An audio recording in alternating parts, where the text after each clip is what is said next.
ahora vamos a abrir la Biblia y vamos a recordar una de las expresiones muy conocidas que todos lo repetimos incluso porque nos han enseñado en la escuela, nos enseñaron los padres, todos conocen la oración que Jesús nos enseñó, el Padre Nuestro allí en Mateo capítulo 6, solo que hay una expresión que a mí me llama mucho la atención y hablamos allí de precauciones y de cómo nosotros podemos evitar muchas caídas en la vida. Vamos a la Biblia entonces.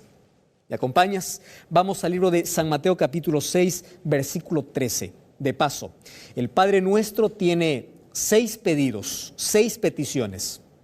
3 tienen que ver con Dios, es decir, con mi relación con Dios. 3 tienen que ver con mis necesidades. Ahora, me interesa mucho la última petición del Padre Nuestro. ¿Y por qué Jesús lo colocó allí? Es impresionante. Mira lo que dice el versículo 13 del capítulo 6. Dice así: no nos metas en tentación, líbranos del mal. El versículo continúa, mas hoy solamente queremos ver estas 2 expresiones. No nos metas en tentación, líbranos del mal. Queremos ver, para ver en qué contexto está esto, un versículo antes y un versículo después. Dice así, el versículo 12, perdónanos como nosotros perdonamos. Wow. El pedido anterior tenía que ver con un asunto que ya pasó. Perdónanos, yo ya fallé.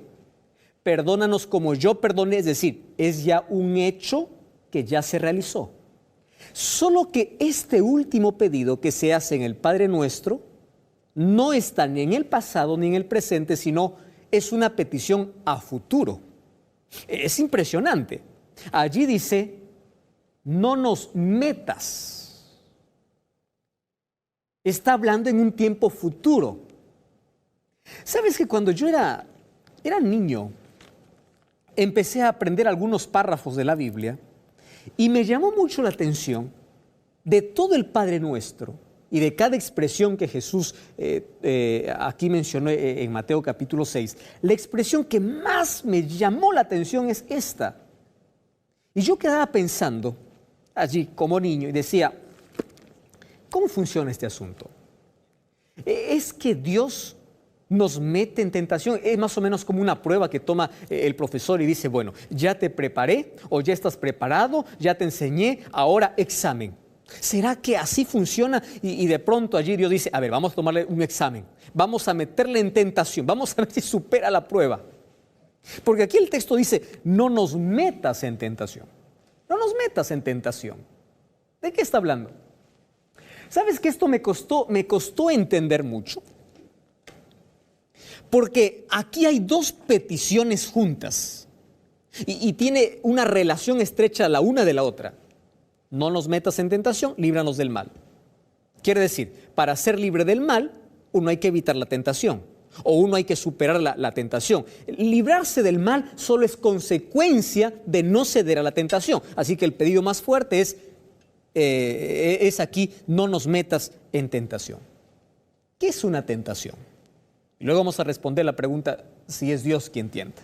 ¿Qué es una tentación?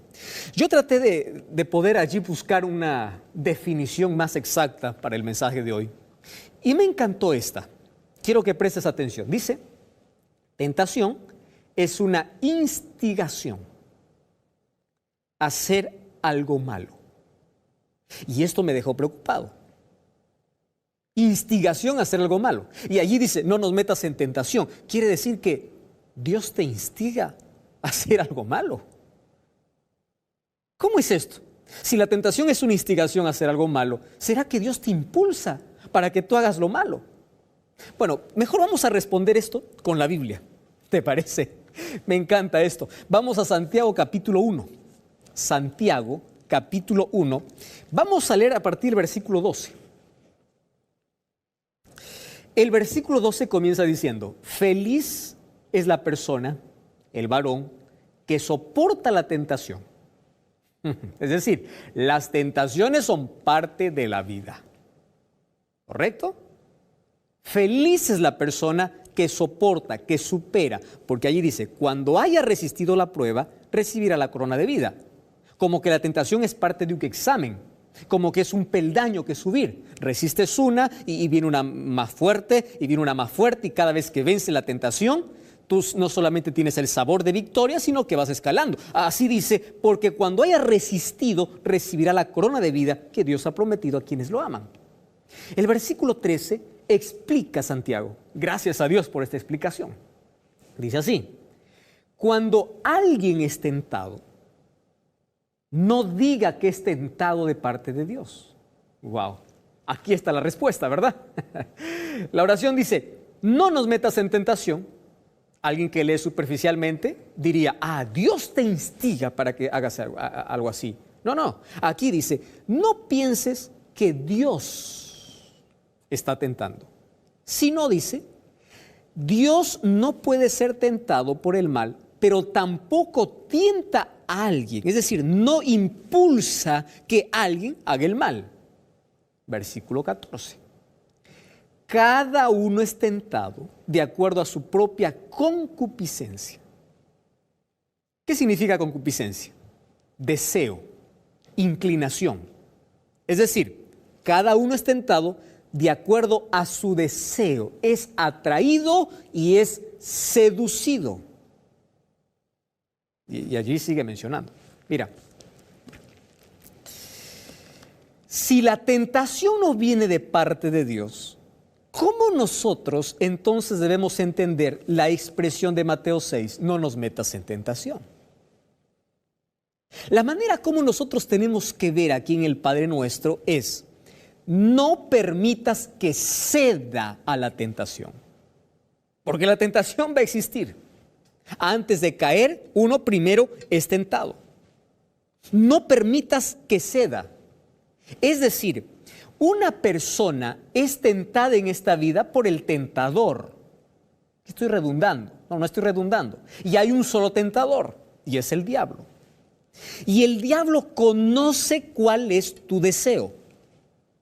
A mí no me va a venir con una tentación que a mí no me gusta. Él sabe cuál es mi inclinación pecaminosa. Orgullo, egoísmo, dinero, fama, poder, no sé.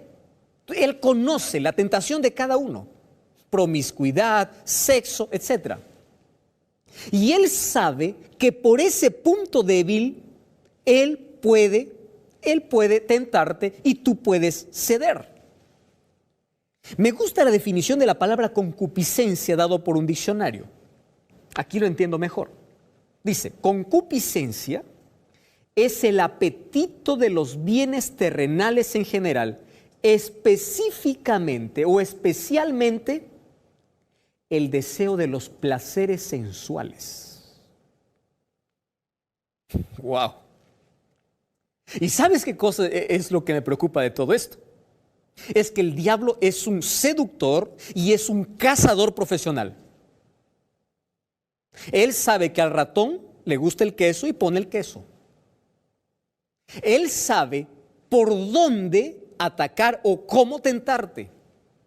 Él es un buen pescador, tiene para cada pez una carnada diferente. Ahora, hay una versión que es de Ken Taylor que traduce así el texto que nosotros hemos leído. Me encanta esta traducción. Dice así: cuando alguien se siente inclinado a hacer algo, no diga que es Dios quien lo tienta. Dios no tienta ni puede ser tentado. Allí me gusta la traducción. La tentación es la atracción. ¿Atracción de qué? Que sobre el hombre ejercen en sus malos pensamientos y en sus malos deseos. Y esos pensamientos lo impulsan a cometer pecado, y el pecado Dios lo castiga con la muerte. ¿Alguna cosa más clara que esta? Creo que no. Es decir, cada uno es tentado de acuerdo a lo que tiene allí en su corazón. Extraordinario. Ahora, Santiago 1:12 dice: feliz es la persona que resiste a la tentación. Ahora, querido, vamos a hablar sobre esto, un asunto. Esto es un asunto muy interesante, porque de esto depende nuestra felicidad. Buscamos ser felices en la vida. Aquí dice: eres feliz cuando tú superas o cuando tú no cedes a la tentación. Correcto. Ahora, ¿qué sucede? Cuando nosotros cedemos una vez a la tentación, nuestro carácter se vuelve más flexible, pierde la firmeza.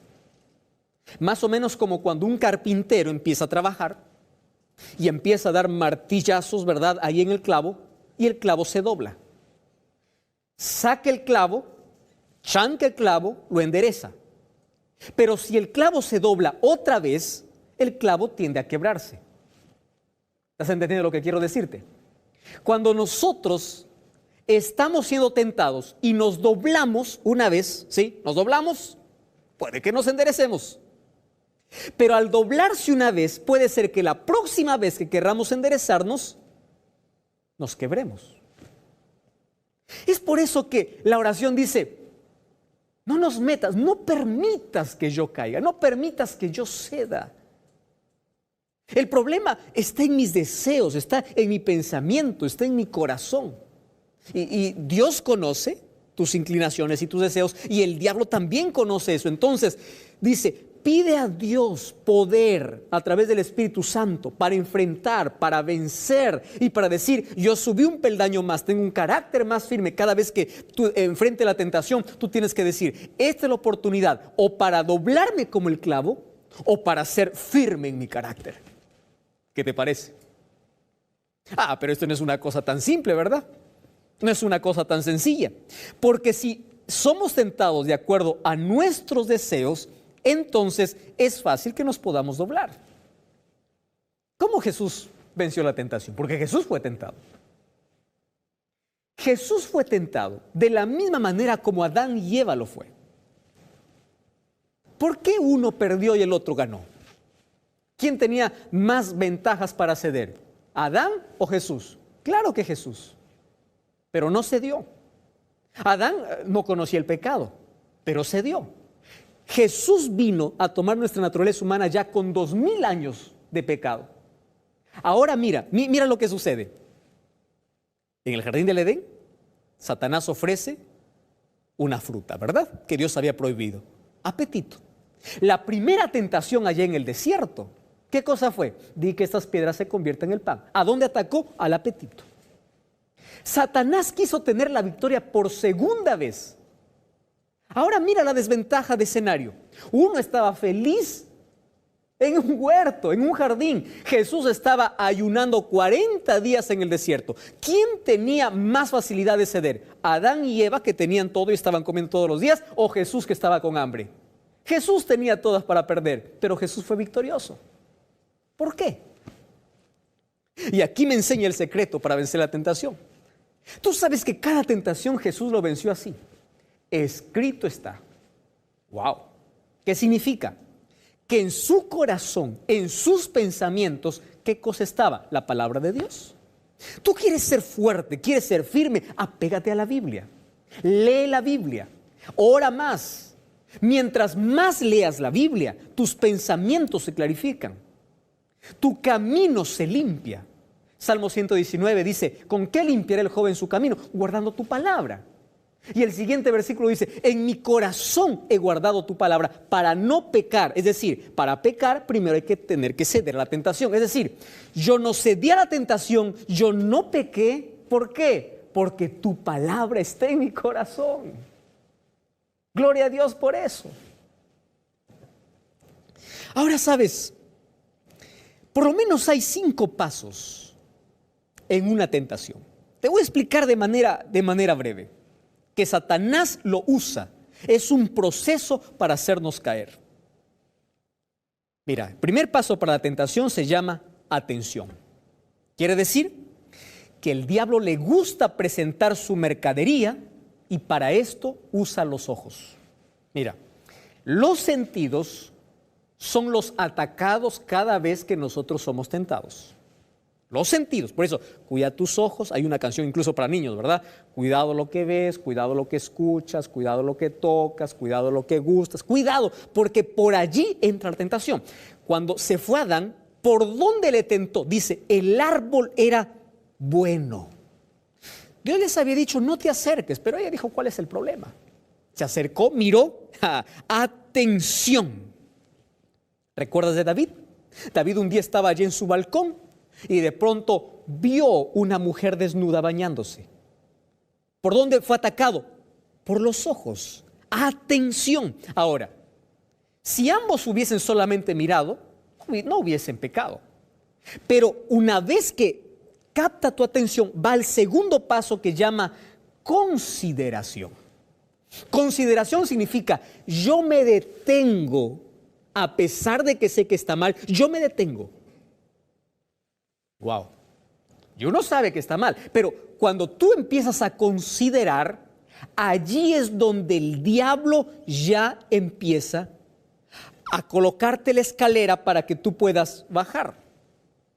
Eva, ¿cómo se detuvo? ¿Cómo consideró? Porque se acercó y no solamente miró, sino también se puso a escuchar a la serpiente. Desde allí ya comenzó. Aún no había pecado, pero desde el momento que consideró, Satanás aprovechó.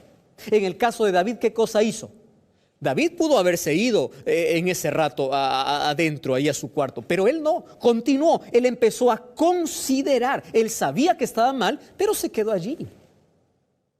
Estoy acordándome de aquella historia, de aquel monarca que quería un chofer y dijo, necesito un buen chofer. Entonces se presentaron 3 profesionales y les hizo la misma pregunta. Dijo, si yo tuviera que subir en un cerro peligroso, cerca a un abismo, ¿cómo ustedes conducirían? El primero, para impresionar, le dice, mire, rey, le dice, mientras esté al filo y el timón esté en mis manos, usted no tendrá peligro. El otro, para querer impresionar, le dice, mire, rey, para mí no hay ningún problema si la llanta está un poco en el abismo y un poco en la tierra. Yo puedo hacerle llegar con bien a su destino. Y el tercero dijo, mire, mi rey, yo mientras más lejos esté del abismo, será mejor. ¿A quién crees que contrató el rey? Al tercero. Los seres humanos estamos acostumbrados a considerar, a jugar con el pecado, a decir, esto no es muy peligroso. Y allí nosotros perdemos. Y mira, ¿sabes cuál es el tercer paso? Se llama transigencia. Es decir, es el pecado mismo. Eva comió, David fue y tomó esa mujer. Y de allí viene el cuarto paso, que es humillación. Eva se fue y se escondió porque tenía vergüenza, tenía miedo. ¿Tú sabes lo que ocurrió con David? Solo que el quinto paso es más triste porque viene la degradación. El ser humano se acostumbra a ceder. Y ahí está uno condenado a la muerte. ¿Sabes? Hay un texto que me gustaría repasar contigo. Primera de Corintios 10:13 dice así, recuerden esto, los malos deseos que les hayan sobrevenido no son ni nuevos ni diferentes. Muchos ya pasaron por los mismos problemas. Ninguna tentación es irresistible. Puedes estar confiado con la fidelidad de Dios, que no dejará que la tentación sea más fuerte de la que pueda resistir. Dios prometió y jamás falta su palabra. Y ya verás la manera de escapar de la tentación. ¿Sabes cuál es la clave del éxito? Aferrarse a Jesús. ¿Sabes qué tienes que hacer cuando te sientes tentado por tus ojos, por tus pensamientos? Abre la Biblia, empieza a orar, pide socorro. Hay ángeles que vendrán a luchar para que tú seas un vencedor.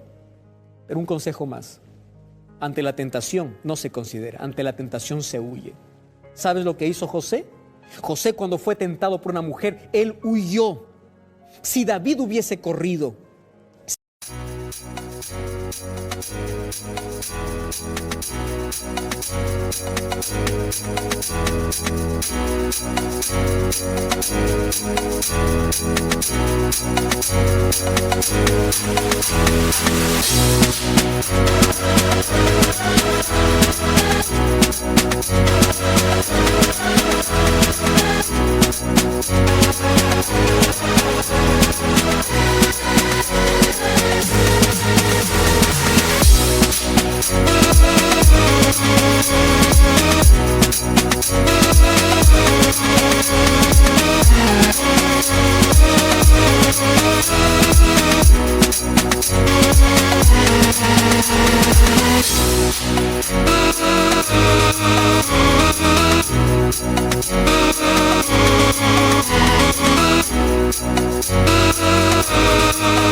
si Eva hubiese corrido, no hubiesen cedido a la tentación.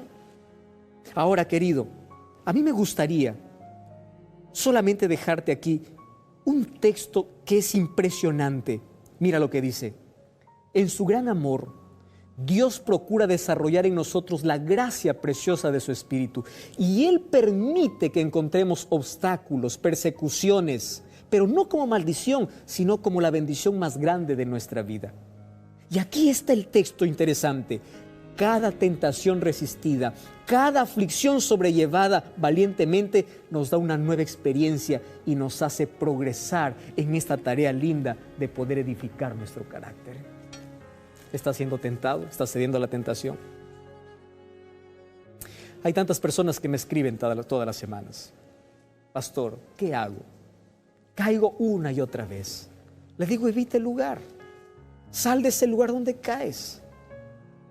Empieza a no considerar, empieza a cerrar las avenidas de tu alma. Empieza a cortar aquello que sabes que te lleva allí a la tentación. Tú no puedes jugar con fuego, no puedes jugar con brasas, te vas a quemar. Y no cedas a la tentación, porque una vez que cedes, tu carácter empieza a ser flexible y a caer. Pero Dios es maravilloso, que no importa cuántas veces hayas caído, Dios puede darte ahora firmeza. Pero necesitas tomar una decisión. Resistir la tentación con la palabra de Dios. Tienes que leer la Biblia. Tienes que estar cerca de Dios. Tienes que fijar tus ojos en Cristo. Y cuando tú estás mirando a Jesús y te aferras a Jesús y te aferras a su palabra, tú resistes la tentación y ¿sabes qué más? Te libra del mal. Nadie quiere caer en pecado. Es vergonzoso. Nadie quiere embarrarse con aquellas cosas que esta vida ofrece, porque luego viene una conciencia culpable, viene un vacío en el corazón, viene una tragedia para la vida, y noches de insomnio, días.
Sin sentido. Todo eso se puede evitar cuando pides ayuda a Jesús. ¿Quieres orar conmigo? Yo voy a orar por ti. Dios conoce tu pecado. Hoy te va a perdonar. Querido Dios, gracias porque en tu palabra encontramos fortaleza y encontramos el mayor consejo para resistir la tentación y el pecado. Permítenos aferrarnos a ti. Danos tu poder para resistir. Ayúdanos a huir detrás de o cuando enfrentamos una tentación, a correr a tus brazos y así tener siempre el sabor de victoria. Ayúdanos a ser victoriosos sobre el pecado, no por nuestros méritos o fuerza, sino porque tú estás en nuestra vida. Colocamos nuestro corazón en tus manos. Tú conoces nuestros pecados, nuestras debilidades. Ayúdanos a ser fuertes y victoriosos, porque te pedimos en el nombre de Jesús. Amén. Como cada semana, te invito a buscar una iglesia adventista el séptimo día. Y recuerda que la verdad te da libertad y te prepara para la eternidad.